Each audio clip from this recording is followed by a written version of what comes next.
जो मुनि एकाकी आहार करे और कुछ मुनि एक मंडली में आहार करते हैं।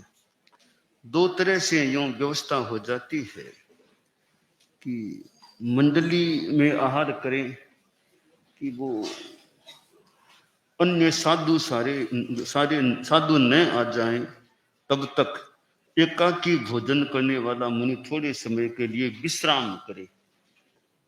ऐसे अपने व्यवहार में कोई बात नहीं, ऐसे तो 10 साधु साझ में हैं, 5-7 आ गए तो काम शुरू करो, और आने वाले धीरे धीरे आ जाते हैं। पर कम से कम गोचरी जो जाए ना, वो थोड़ा विश्राम कर ले। गोचरी जाकर आए, वो थोड़ा सा विश्राम कर ले। एक अकेला है तो विश्राम, और साथ तो वो गोचरी करने वाला आ गया और संतों को अधिक ले आए, तब तक अपना रेस्ट, विश्राम, कायल सरक कर दो, विश्राम कर दो, वो कर लेना चाहिए। यानी तत्काल नहीं खाना, आते ही नहीं खाना चाहिए। 24 कर दो, थोड़ा पैर धोना, पैर सफाई कर दो, आराम कर दो, फिर आहार करना चाहिए। ऐसे कहा गया, परम पूज्य कोई गुरुदेव से सुना था कि बाहर जाकर आओ ना, पानी पीना है तो आते ही पानी नहीं पीना चाहिए, कि जाकर आओ आते ही पानी नहीं पीना, थोड़ी देर बाद में पानी पीना चाहिए। सुना वह गुरुदेव ने फरमाया था, तो आचार्य महाप्रज्ञ जी से संबोधित फरमाया कि वो 10 मिनट कैसे कालुगुणी का फरमाते कि वो आओ, बाहर से आकर तत्काल पानी नहीं पीना चाहिए, यानी थोड़ी देर ठहर के बाद में पानी पीना चाहिए। 10 मिनट या बैठ के पानी।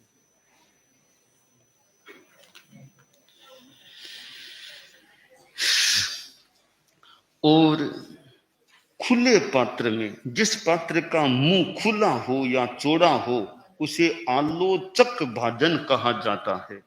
आहार करते समय जीव जंतु भली भांति देखे जा सके, इस दृष्टि से मुनि को प्रकाशमय पात्र में आहार करना चाहिए। तो थोड़ा सब ठीक है नहीं, कोई अवशेष तो आने आ जाए, नहीं आने वाले हो, नहीं आए तो आ जाओ। हाँ वो ठीक कर। अच्छा, तो आलोचक भाजन का अर्थ समझे क्या? आलोचक भाजन समझ गए कुमार समण जी? आहार करे ना, प्रकाश रहना चाहिए, अंधेरे में आहार नहीं करना चाहिए। साधु को अंधेरा हो तो आहार नहीं करना। आचार्य श्री ऋषिराय महाराज रायचंद जी स्वामी थे, शायद शाम के आहार की बात है, तो शाम को आहार करना थोड़ा यूं बादलवाई कह दे, वो सूर्य यूं शायद नहीं दिख रहा होगा, तो कब दिन है कि नहीं है, थोड़ा संशय सा हो गया। तो आचार्य श्री खुद थोड़े ऊपर पधारे, कोई डोली थी क्या थी, पधार के देखा, देख करके नीचे उतरे आए, तो पास में कोई अन्य जैन का कोई लोग, कोई आदमी था, उसने देखा कि तेरा पंथ के आचार्य जी हैं, वो यहाँ ऊपर चढ़े हैं, वापिस नीचे उतरे हैं, कि क्या बात है, ऊपर क्यों चढ़े रही ना? पूछ लिया कि महाराज क्या ऊपर आप कैसे चढ़े? आचार्य श्री ने फरमाया कि संभवतः कोई बादलवाई थी, कभी पता नहीं है अभी दिन है या नहीं, क्या पता, तो हमारे आहार आया हुआ है, तो मैं ऊपर जाकर निश्चय करने के लिए गया कि भी दिन है या नहीं, सूरज है या नहीं, यह निश्चय करने के लिए मैं ऊपर चढ़ा गया था। तो अच्छा महाराज, अगर सूर्य नहीं होता तो फिर क्या करते आप? अगर सूर्य नहीं होता यानी दिन अस्त हो तो क्या करते? अगर दिन अस्त हो गया, यह हमें लगता, हम आहार को पलटते, आहार करते नहीं, आहार हम पलट देते आहार।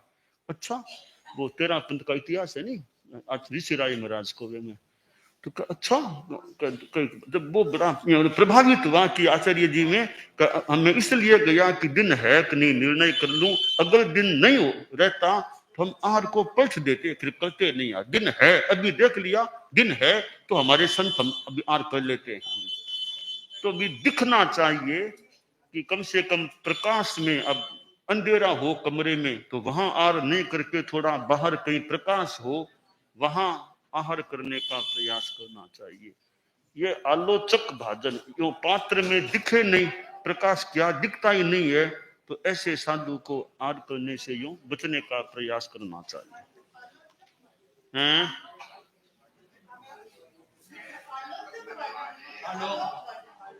हालांकि पाठ में तो है, पाठ में तो आलोय भायने है।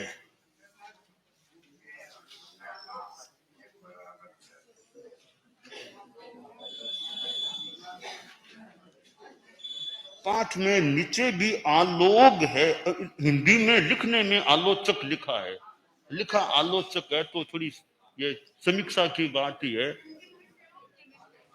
हैं? वृत्ति में हाँ प्रूफ की मिस्टेक हो तो हो सकता, वो चय अनावश्यक आ गया हो, चय अनावश्यक। हालांकि संस्कृत के हिसाब से तो लोत्रिंग लोचने धातु है ना, लोत्रिंग, तो लोचते लोचेते या उसका जो नक नक प्रत्यय का कोई रूप बनता हो, वो नक नक कोई प्रत्यय पता नहीं लगता। लोक्रिंग धातु भी है, एक लोत्रिंग, लोत्रिंग धातु भी, लोत्रिंग वो है ना, लोचनम, आंख को लोचन कहते हैं ना, वो लोत्रिंग धातु भी होनी हो सकती है। उस लोत्रिंग धातु का कोई ऐसे बनता हो, पर ज्यादा बढ़िया है वो आलोक भाजन, ज्यादा बढ़िया लग रहा है। या वो काम करने वाले आलोक भाजन है ना।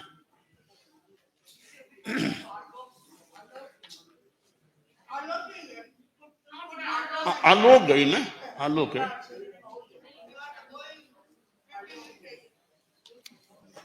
ज्यादा बढ़िया तो आलोक ही लगता है। हाँ नहीं, वो हिंदी में आलोचक लिखा है, वो कहता क्यों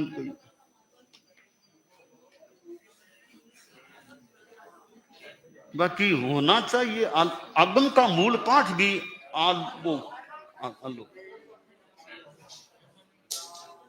अच्छा, रजनीश जी आगे हैं, इनके थोड़ी तकलीफ, तो वो हार्ट का वो स्टंट लगाना पड़ा ऐसा मुनि जी के, रजनीश जी के हैं। एक अच्छा, तो थे तकलीफ ना करो या घना धीमे धीमे दिया। हाँ घना उठ बैठ ना करो ये फिर हाँ काम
ऋषिराज महाराज का जो है, हमारे तीसरे आचार्य श्री थे जो, तो उनका कि ऋषिराज अपनी साधना में बड़े सावधान व्यक्ति थे। कई बार उनकी सहज सावधानी ने लोगों के मन पर बड़ा तीव्र प्रभाव डाला था। एक बार वे मारवाड़ के मांडा गांव में पधारे। सायंकाल का समय था। ऋषिराज आहार से निवृत्त हो चुके थे। मुनिजन आहार कर रहे थे। आकाश में बादल घिर आए थे, इसलिए शीघ्र ही अंधेरा होने लगा। मकान में वृक्ष होने के कारण उस अंधेरे में कुछ वृद्धि और हो गई।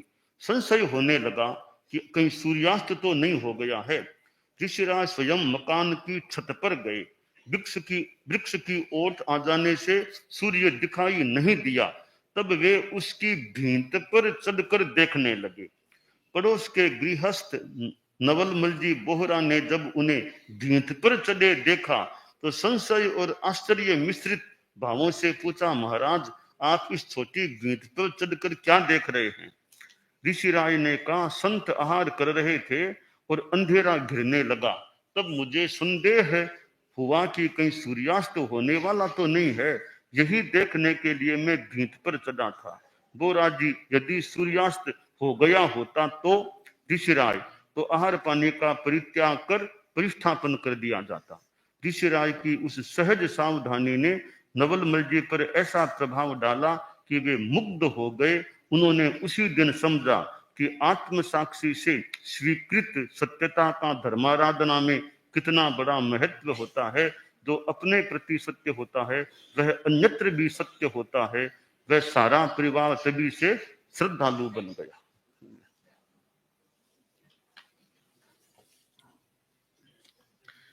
तो ये आलोक भाजन है। तो पात्र में हमारे प्रकाश रहना चाहिए। अपरिसादियम, इसका पाठांतर अपरिसादियम यानी भगवती और कृष्ण व्याकरण में इस प्रसंग में अपरिसादियम पाठ मिलता है। वहां इसका अर्थ होगा जैसे नए गिरे वैसे। गिरे नहीं, नीचे गिराता गिराता पानी भी लाना हो तो आजकल तो वैसे घड़े हो गए, पानी गिरता गिरता नहीं आए थोड़ा इसमें।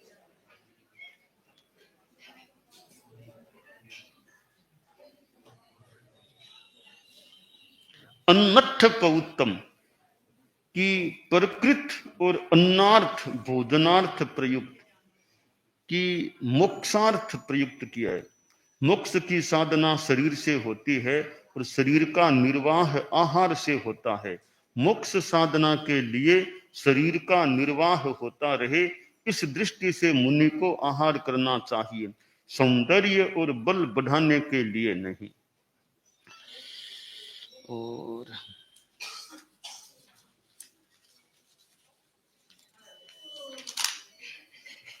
जैसे मधु और घी सरस मानकर खाए जाते हैं, वैसे ही ऐश्वाद वृत्ति वाला मुनि नीरस भोजन को भी सरस की भांति खाए।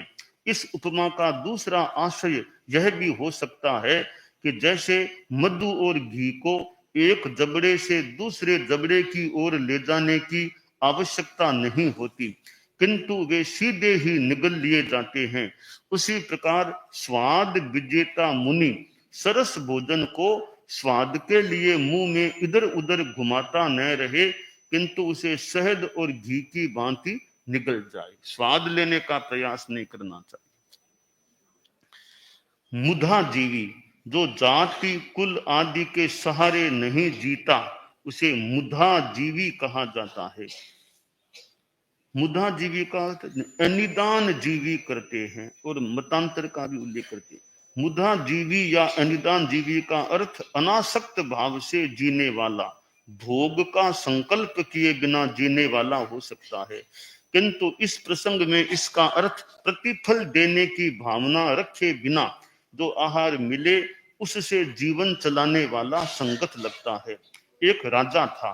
एक दिन उसके मन में विचार आया कि कि सभी लोग अपने अपने धर्म की प्रशंसा करते हैं और उसको मोक्ष का साधन बताते हैं। अतः कौन सा धर्म अच्छा है उसकी परीक्षा करनी चाहिए। धर्म की पहचान उनके गुरु से ही होगी। वही सच्चा गुरु है जो अनिर्दिष्ट भोजी है, उसी का धर्म सर्वश्रेष्ठ होगा। ऐसा सोच उसने अपने नौकरों से घोषणा कराई कि राजा मोदकों का दान देना चाहता है। राजा की मोदक दान की बात सुन अनेक कारपटिक आदि वहां दान लेने आए। राजा ने दान के इच्छुक उन एकत्र कारपटिक आदि से पूछा, आप लोग अपना जीवन निर्वाह किस तरह करते हैं? उपस्थित भिक्षुओं में से एक ने कहा, मैं मुख से निर्वाह करता हूं। दूसरे ने कहा, मैं पैरों से निर्वाह करता हूं। तीसरे ने कहा, मैं हाथों से निर्वाह करता हूं। चौथे ने कहा, मैं लोकानुग्रह से निर्वाह करता हूं। पांचवें ने कहा, मेरा क्या निर्वाह है, मैं मुधा जीवी हूं। राजा ने कहा, आप लोगों के उत्तर को मैं अच्छी तरह नहीं समझ सका, अतः इसका स्पष्टीकरण करें। तब पहले भिक्षु ने कहा, मैं कथक हूं, कथा कहकर अपना निर्वाह करता हूं, अतः मैं मुख से निर्वाह करता हूं। दूसरे ने कहा, मैं संदेश पहुंचाता हूं, लेख वाहक हूं, अतः पैरों से निर्वाह करता हूं। तीसरे ने कहा, मैं लेखक हूं, अतः हाथ से निर्वाह करता हूं। चौथे ने कहा, मैं लोगों का अनुग्रह प्राप्त कर निर्वाह करता हूं। पांचवें ने कहा, मैं संसार से विरक्त निर्ग्रंथ हूं, संयम निर्वाह के हेतु निस्वार्थ बुद्धि से लेता हूं। मैं आहार आदि के लिए किसी की अधीनता स्वीकार नहीं करता, अतः मैं मुधा जीवी हूं। इस पर राजा ने कहा, वास्तव में आप ही सच्चे साधु हैं। राजा उस साधु से प्रतिबोध पाकर प्रव्रजित हुआ। यह मुधा जीवी साधु हो गया।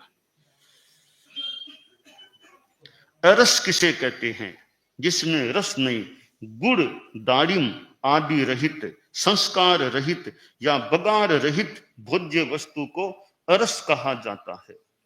विरस किसे कहते हैं? जिसका रस बिगड़ गया हो, सत्व नष्ट हो गया हो, उसे विरस कहा जाता है। जैसे बहुत पुराने काले और ठंडे चावल विरस होते हैं। व्यंजन सहित या व्यंजन रहित, सूप आदि व्यंजन युक्त भोज्य पदार्थ सूपित या सुप्य कहलाते हैं। व्यंजन रहित पदार्थ असूपित या असुप्य कहलाते हैं।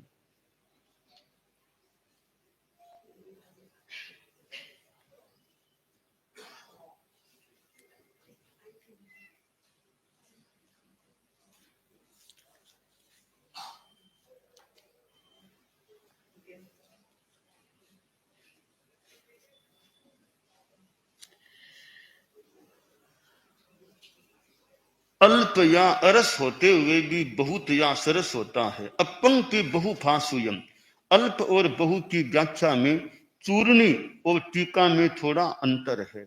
चूर्णी के अनुसार इसका अर्थ अल्प भी बहुत है होता है, और टीका के अनुसार इसका अर्थ अल्प या बहुत जो असार है होता है।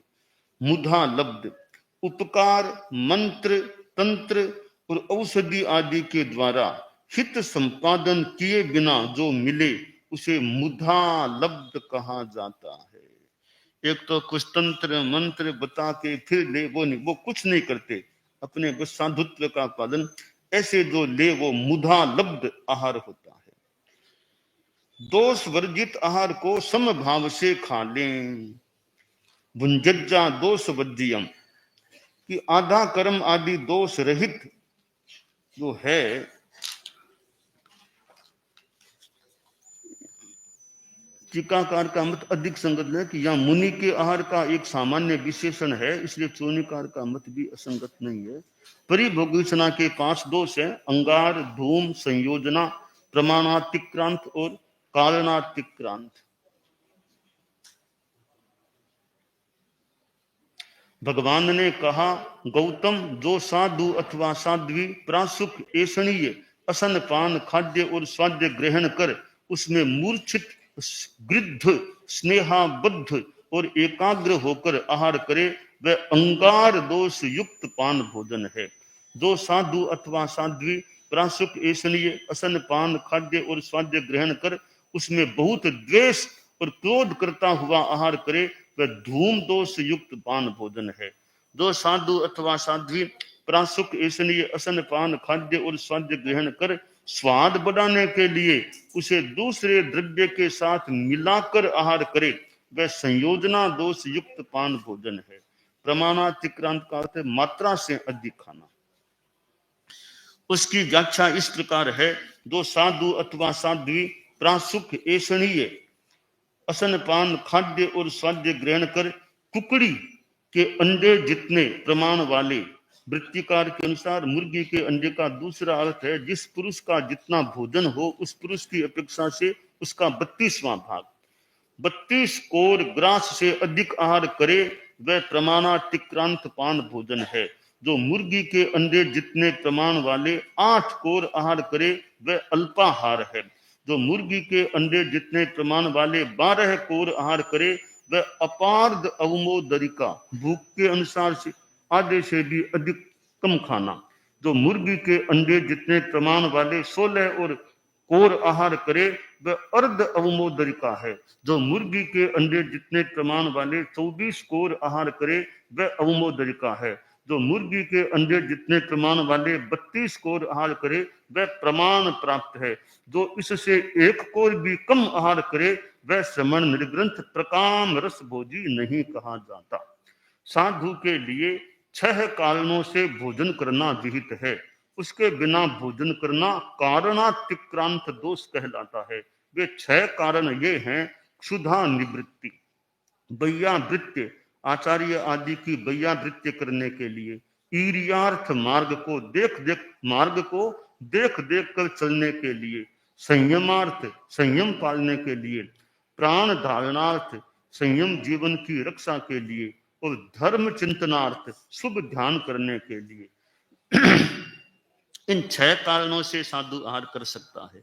गौतम ने एक दूसरे प्रश्न में पूछा, भगवन शस्त्रातीत शस्त्र परिणत ऐसना युक्त विशेष ऐसना युक्त और सामुदायिक पान भोजन का क्या अर्थ है? भगवान ने कहा, गौतम, शास्त्र और शरीर परिकर्म रहित निर्ग्रंथ प्रासुक अपने लिए अकृत आकारित और असंकल्पित, आ की जगह संभवतः अकारित होता तो कुछ अकारित है क्या? हाँ, इसमें आकारित है, वो आ का ए होना चाहिए टिप्पणी में अकारित।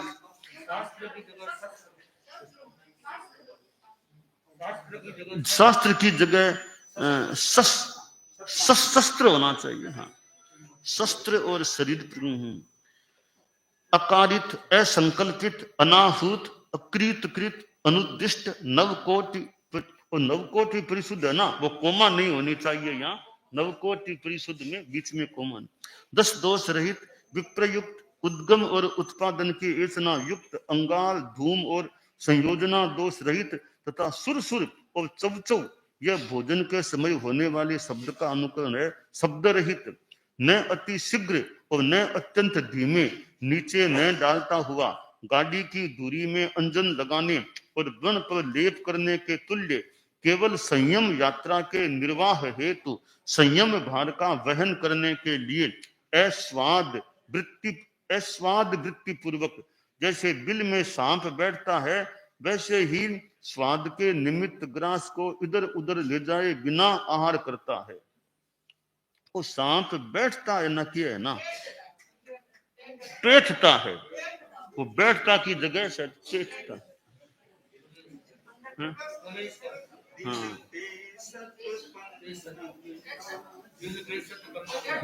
हाँ, बिल के सत पन्नग राज बिल में बढ़ता हुआ सांप सीधा बढ़ता है ना, वैसे सरल रहना चाहिए। यह शस्त्रातीत, शस्त्र परिणत, ऐसना युक्त, विशेष ऐसना युक्त और सामुदायिक पान भोजन का अर्थ है। अब मुधादायी, प्रतिफल की कामना किए बिना निस्वार्थ भाव से देने वाले को मुधादायी कहा है। कि श्रावक गृहस्थ है वो मुदा दाई, बिना कोई कामना के दान देने वाला हो। इन 4 श्लोकों में अस्वाद वृत्ति और निष्काम वृत्ति का बहुत ही मार्मिक प्रतिपादन किया गया है। जब तक देहासक्ति या देह लक्षी भाव प्रबल होता है तब तक स्वाद जीता नहीं जा सकता। नीरस भोजन मधु और घी की भांति खाया नहीं जा सकता। जिसका लक्ष्य बदल जाता है, देह का रस चला जाता है, मोक्ष लक्ष्य भाव का उदय हो जाता है, वही व्यक्ति स्वाद पर विजय पा सकता है। सरस और नीरस को किसी भेदभाव के बिना खा सकता है।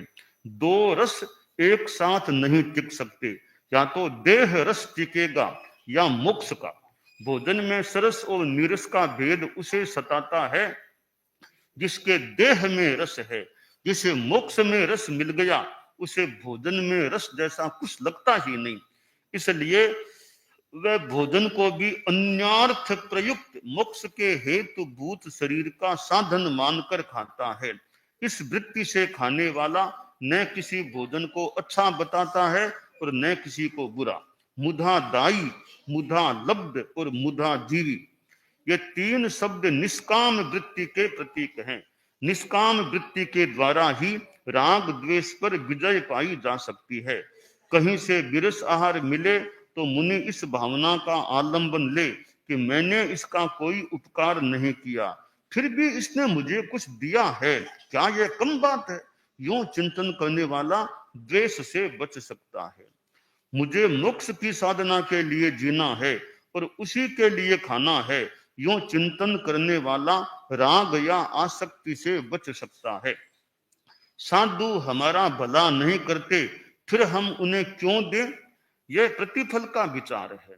फल के प्रति फल और उपकार के प्रति उपकार, यह विनिमय है, उसका कोई स्वतंत्र परिणाम नहीं होता।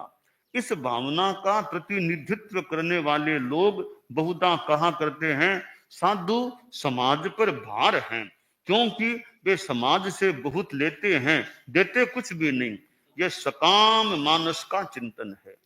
इसका अर्थ यह हुआ कि सकाम दृष्टि वाले लोग विनिमय से आगे कुछ नहीं कुछ देख नहीं पाते, किंतु जिन्हें निष्काम दृष्टि मिली है वे लोग संयम का स्वतंत्र मूल्य आंकते हैं और इसलिए वे प्रतिफल की कामना किए बिना संयम साधना में सहयोगी बनते हैं। एक सन्यासी था, वह एक भागवत के यहाँ आया और बोला, मैं तुम्हारे यहाँ चातुर्मास काल व्यतीत करना चाहता हूँ। मुझे विश्वास है कि तुम निर्वाह का भार वहन कर सकोगे। भागवत ने कहा, आप मेरे यहाँ वर्षा काल व्यतीत कर सकते हैं, किंतु उसके लिए आपको मेरी एक शर्त स्वीकार करनी होगी। वह यह है कि आप मेरे घर का कोई भी काम न करेंगे। परिव्राजक ने भागवत की शर्त मान ली। सन्यासी ठहर गया। भागवत भी सन्यासी की असन वसन आदि से खूब सेवा करने लगा। वो असन में शहदन के दिया है, वो तालज्ञ होना ठीक लगता है, वो मुनि जी देख ले। एक दिन रात्रि के समय आकर चोरों ने भागवत का घोड़ा चुरा लिया और प्रभात होता जानकर उसे नदी के तट पर के वृक्ष से बांध दिया। सन्यासी प्रातः नित्य नियमानुसार स्नान करने नदी पर गया। वहां उसने घोड़े को वृक्ष से बंधा देखा। सन्यासी से रहा नहीं गया और वह झट से भागवत के घर आया। अपनी प्रतिज्ञा को बचाते हुए भागवत से बोला, मैं नदी पर अपना वस्त्र भूल आया हूं। भागवत ने नौकर को वस्त्र लाने नदी पर भेजा। नौकर ने घोड़े को नदी के तट पर वृक्ष से बंधा देखा और अपने स्वामी से सब बात कही।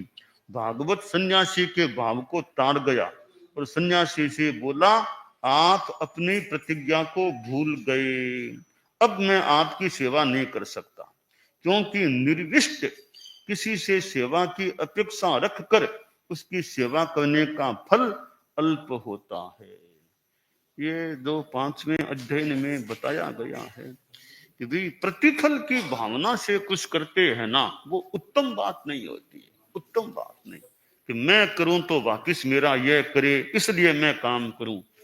यह प्रतिफल उत्तम बात नहीं, यह सामान्य भी मेरा कुछ करे मुझे मतलब मैं तो तुम्हारी सेवा करूं निष्काम निर्जरा की भावना से, वो खास बात है। तो भी उपकारी उपकृत का एक सीमा तक मान लो, तो उच्च में उपकारी है कि नहीं है, मैं इसकी सेवा करूं, मेरा कुछ भी नहीं किया तो भी मैं इसकी सेवा करूं, यह एक प्रतिफल की भावना के बिना निष्काम भावना से करने की बात आई है ना। कैसे क्या वो आज्ञा लेने तो पीछे वो सुबह देगा गई। तो जो भी जैसी व्यवस्था हो, अब मान लो संत है गोचरी लाए तो मालूम करने की तो विधि है ना, पहले पोर में लाए तो नहीं करना मालूम, तो पहले पोर में भी ठिकाने में है तब तो मालूम करना ही चाहिए ना, ठिकाने में नहीं है तब तो मान लो बाद में कर दे, तो ऐसे लिखना चाहिए कि भाई प्रथम प्रहर हो, मध्यान्ह गोचरी हो, सायं गोचरी हो, ऐसे तो आते ही है ना कई, तो आते तीनों ही समय, बीच में भी कोई चीज लाएं, कोई पदार्थ लेकर आए तो कि सामान्यतया आचार्य प्रवर को दिखाना यानी मालूम मालूम करना, यह विधि रहनी चाहिए।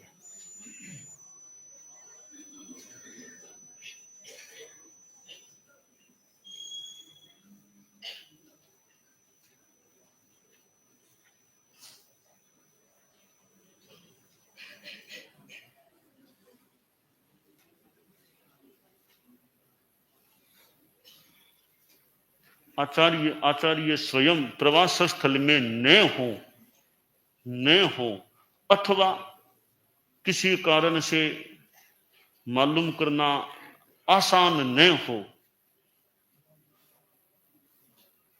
तो बाद में मालूम करना चाहिए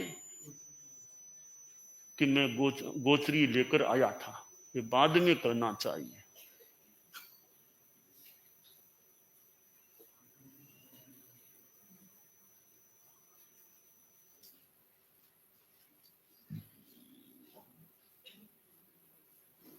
सुबह बिहार होने वाला हो, सुबह बिहार होने वाला हो, तब यत्किंचित पदार्थ लाए गए हो, सुबह का बिहार हो, उस तो यत्किंचित पदार्थ लाए गए हो और बिहार की जल्दी भी है,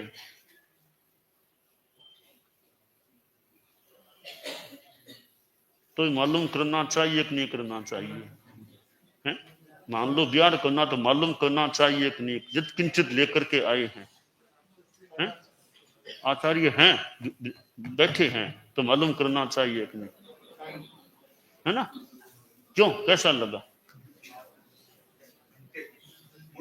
सांस के सिवाय सब अधिकार मालूम करने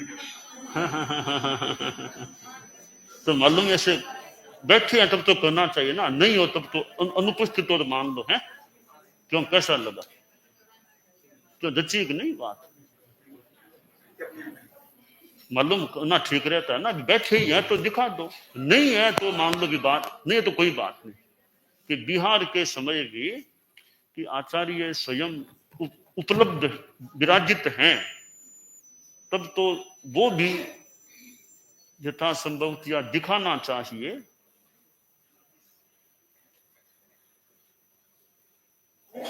और यदि उस समय आचार्य प्रवर स्थान पर उपलब्ध न हो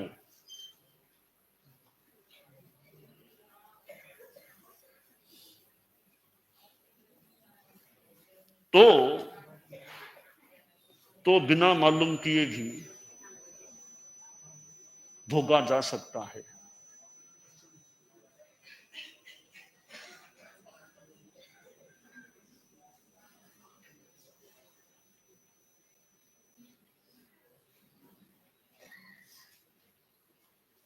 तो प्रथम प्रेयर में भी यहां बैठे हो ना, तब तो दिखा के ही ले जाना, दिखा के ही भोगना चाहिए ना। चाहे कोई छूट कोई हो तो अलग बात है, वैसे सामान्यतया यही यच्चा भी लाए मान लो तो है तो भी दिखा के ले, दिखाना चाहिए। तो कैसा लगा, है ना? क्या थोड़ा कठिन है? जच्चा लाई हो ले है तो दिखा के ही ले जाना चाहिए। दवाई दवाई भुलाना हो, जांचना हो तो सुबह सुबह वो अपने पहले से व्यवस्था की हुई है। हाँ? यहाँ तो लो रोजमर्रे की दवाई, रोजमर्रे की दवाई जांचना और भुलाना, रोजमर्रे की दवाई है वो ठेला बुलाए, रोजमर्रे की दवाई जांचना भुलाना, उसकी अनिश्चित काल के लिए एक साथ ही आज्ञा मान ली जाए।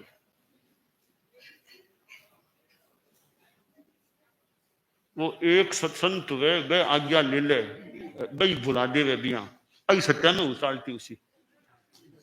अब जैसे दूसरे पोर की आज्ञा लेनी होती है ना, सुबह दवाई जांच ली, अब उसको शाम को ले, तो दूसरे पोर की आज्ञा लेने की रीत है ना, वो कैसे लेती है? एक साथ भी कोई ले लेती है ना। अभी संतों में कौन है? अभी सुधांशु है ना। तो एक का जिम्मा है आज्ञा लेना, दूसरे पोर की आज्ञा, सुबह की आज्ञा, शाम को बुलाना, सारे काम एक संत सबके लिए कर लेते। हाँ है, हाँ बोलो बोलो। नए नए सिरे से कोई दवाई लाए, नए सिरे से दवाई आदि लाए तो आज्ञा पूर्वक लाना और मालूम करना दोनों होने चाहिए।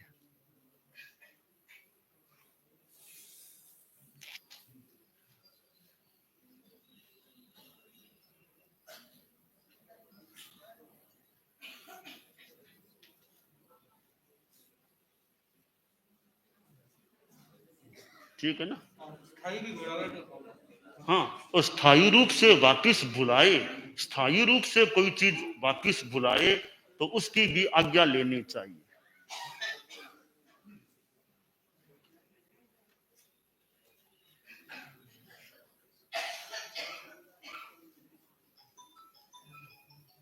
क्यों? समझ गए ना बात? सत्या में यहाँ मतलब दवाई यहाँ आई बात सत्या की मोटा मोटी। शादियों में मालूम थोड़ी सी अलग विधि है, थोड़ी सी कोई पीछे सत्यों को मालूम कर दे ऐसे। हमारे यहाँ तो अभी एक ही जगह वो चलता है। गुरुदेव तुलसी के समय से मोटा मोटी एक ही जगह, थोड़ा बहुत बीच में हुआ हो, थोड़ा बहुत बीच में कभी गुरुदेव ने फरमा दिया उनको मालूम कर दो, तो वो थोड़ा थोड़ा बीच हुआ होगा।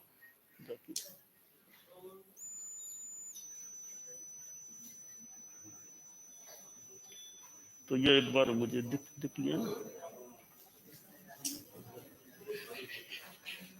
क्यों कैसा लगा? क्यों कुमार जी, ये अगवानी संत आओ, अगवानी संत, अगवानी।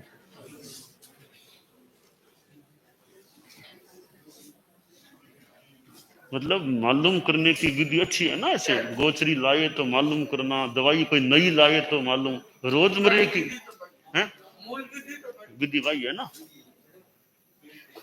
कि जैसे 25 60 2000 कुछ तो अब भाई खन्ने अच्छा हुआ जतो मालूम के परीक्षा विश्व भारती प्रथम प्रहर हो, मध्यान्ह गोचरी हो, सायं गोचरी हो, बीच में भी कोई चीज लाकर आए तो आचार्य प्रवर को मालूम करना यह विधि रहनी चाहिए। आचार्य स्वयं प्रवास स्थल में न हो अथवा किसी कारण से मालूम करना आसान न हो तो बाद में मालूम करना चाहिए कि मैं गोचरी करके आया था।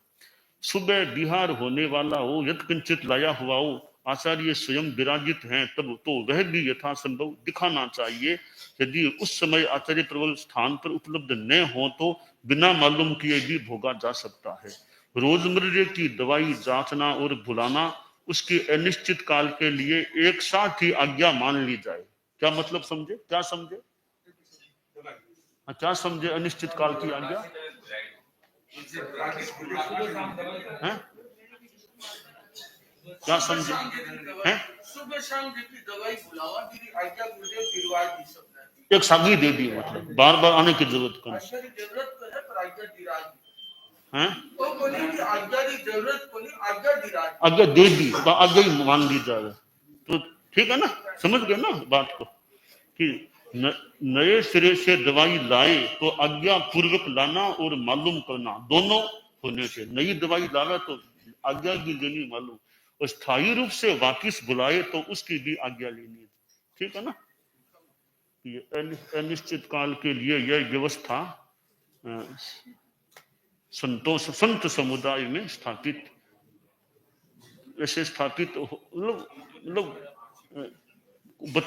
बताई जा रही है, बताई जा रही है।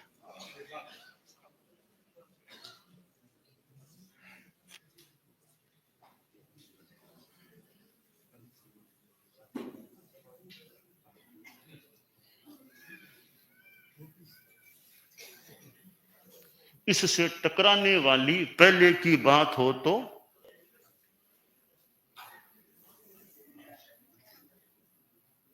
उसे निरस्त किया जा रहा है।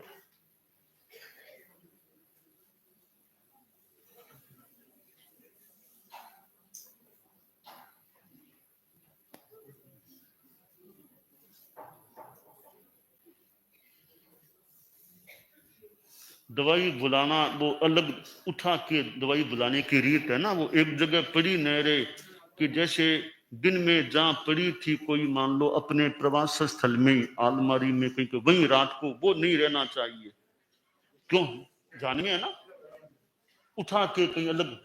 शादियों में कैसे है दवाइयां जहां पड़ी है वहीं पड़ी, वो नहीं उठा करके भुलाना कहीं, है ना। हाँ वही एक दो जगह, एक दो तीन जगह फिक्स हो वहां, ऐसा नहीं उसकी कहीं उसकी एक जगह मोटा, एक दो जगह तीन जगह तय हो, वहां जाकर के रख दे बुला दे। ठीक है ना, यही है ना सत्यों में आई चले नहीं। अब ज्ञान साहित्य में स्थायी ज्ञान साहित्य,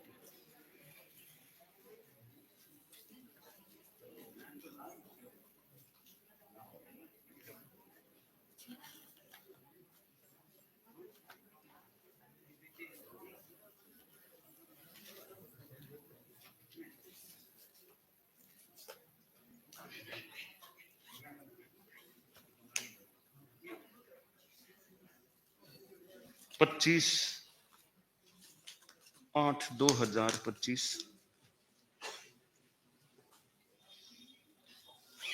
इस बार के परीक्षा विश्व भारती के पर्यूषण आराधन में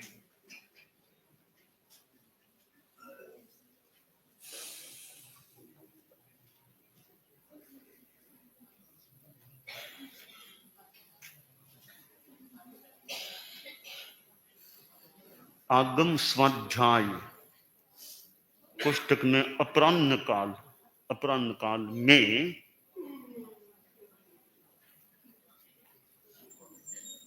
10वें आलियम के 5वें अध्ययन के प्रथम उद्देश्यक का स्वाध्याय हो गया है।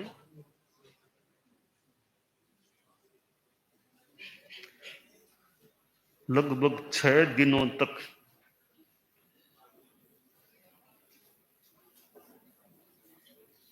यह क्रम चला है, साथ साथ अन्य चर्चा भी हुई है।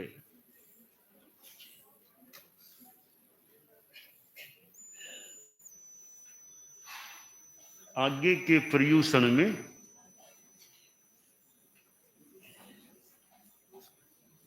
दसवें आलियम के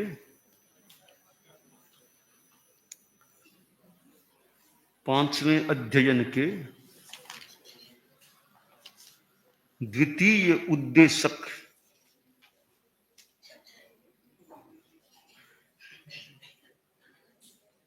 के परिग्रहम संलिहितानम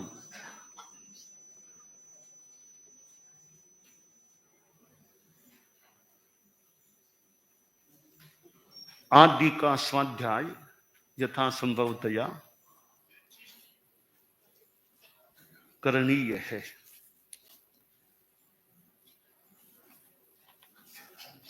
तो आज छठा दिन है, तो कल तो है नहीं, आज तक का 6 दिनों का ही कक्षा का क्रम है ये, तो आज ये संपन्न हो रहा है। अब कल वो धारणा, अब कल नहीं है ये आगम का स्वाध्याय का क्रम।